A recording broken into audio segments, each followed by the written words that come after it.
there, Perspective people. Welcome back for another video, another review. This week we're going to be talking about Guardians of the Galaxy Volume 3. Now, I do want to warn you that this is going to be a spoiler-filled review. So if you have not seen the movie or you want to avoid any spoilers, I suggest you go watch it, come back and join the discussion in the comment section down below.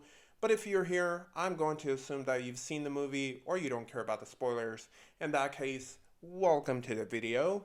And I assume you also already know how the formatting works here, but if you don't, let me go ahead and fill you in. At the very beginning, the first part of the video is going to be a critical review, and the second part of the video will be a fan's perspective, where, as a fan, do you agree with the critic? Is it any different than what the critics are calling this movie?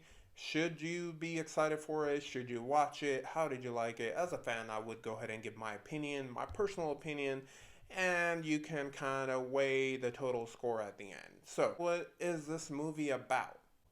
It's about Rocket Raccoon. Quite literally, Rocket Raccoon is the main focus of this movie. And I, as a critic and a fan, was happy to see that because he's been an intriguing character where we haven't really had any backstory before. Now they've hinted a little bit, but now it's come a full circle, and I enjoyed it in both perspectives. Rocket Raccoon, along with Guardians, they are just hanging out, and Adam Warlock appears out of nowhere. And this is me just briefing through what the story is. Adam Warlock appears out of nowhere, and he causes mayhem, starts beating up the Guardians, and eventually sends Rocket Raccoon into a type of cardiac arrest, to where the Guardians realize that if they try to help him on the spot, Rocket Raccoon would die, and if they don't save him, Rocket Raccoon will die. And, eventually they find out that Adam Warlock was actually sent as a hitman, or as a hunter, rather, to gather Rocket Raccoon and bring him back to his maker, the Evolutionary.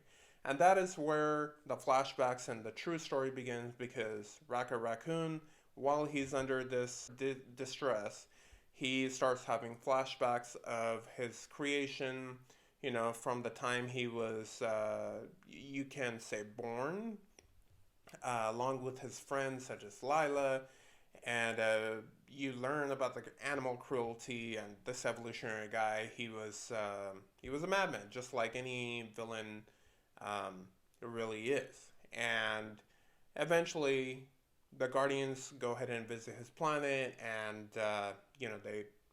they do the mission. And I am just skimming over so much, but I don't want to freaking read the entire movie to you, right? So anyways, the whole gist of it is Rocket Raccoon is the main focus of the movie. And as a critic, when it comes to the main things you want to look for, is this movie any different than any other superhero movie? No. It's, you've got the villain introduction, you've got the heroes, where they are and all that, and then the big third act, where the CGI is like the king nowadays, right? So, is it any different? No. Now, is that a bad thing? Absolutely not. I thought this movie was actually very well done in terms of direction. The pacing could have been a little bit better. I feel like the movie could have shaved off about 20 to 25 minutes, because I feel like this movie at times, it did drag. So it felt longer than it really needed to be.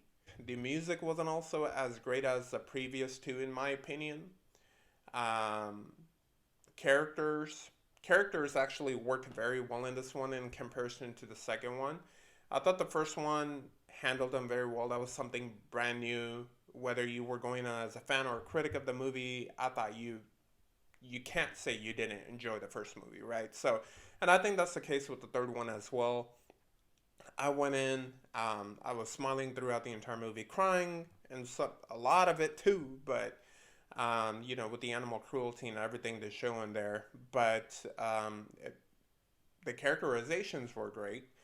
Some of the cinematography was beautiful, but you kind of expect that from Guardians movies. It's a cosmic universe, and so the way they kind of, set it up is great. But also, if I were to say, the CGI which has been a big major concern for a while now, especially on Marvel. I'm happy to report that this was better than anything we've seen since Spider-Man No Way Home. Which is a great thing because we've had a lot of blunders from Marvel's side of things.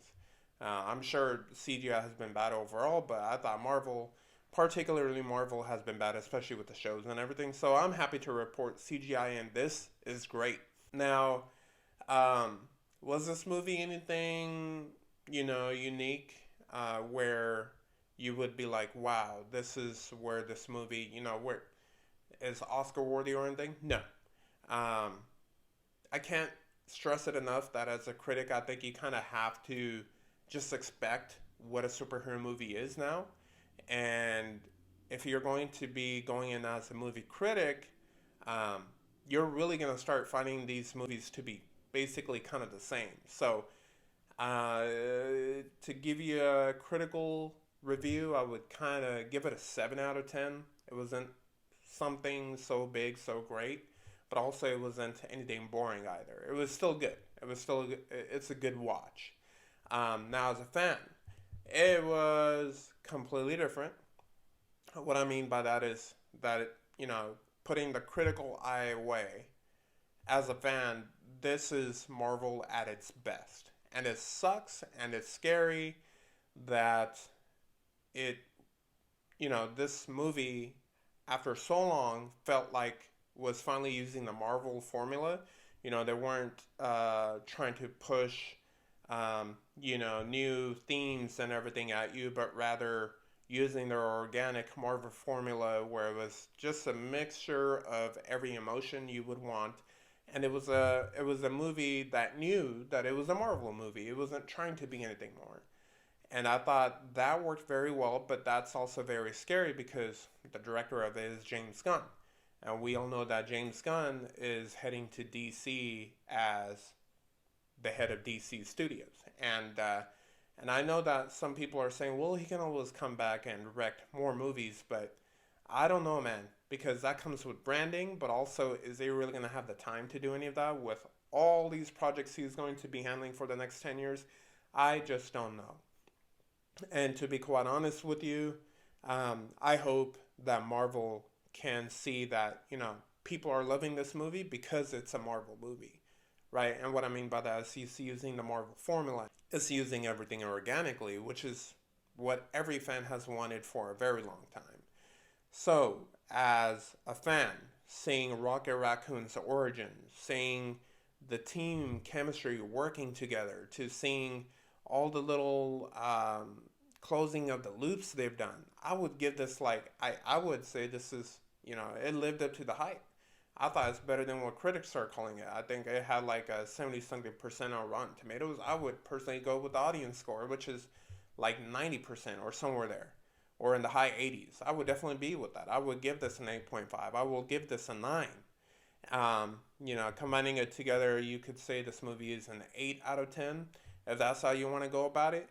But to be very honest, I had a really great time watching this, and I know if you're a fan of Marvel, if you are a fan of Guardians of the Galaxy 3, you won't be disappointed. Is this the best Guardians? No, I would still say number one is still the best. But it's really hard to argue that this isn't the second best, because Guardians of the Galaxy 2 was kind of forgettable in my opinion. And this one, whether it's because we've been longing a good Marvel movie for a very long time, or maybe it's because of just a standard falling so down below, but this movie satisfied every hunger I've had for a Marvel superhero movie in a very long time. And I know you will too. Have you seen the movie? What did you think about it? Do you agree with my review?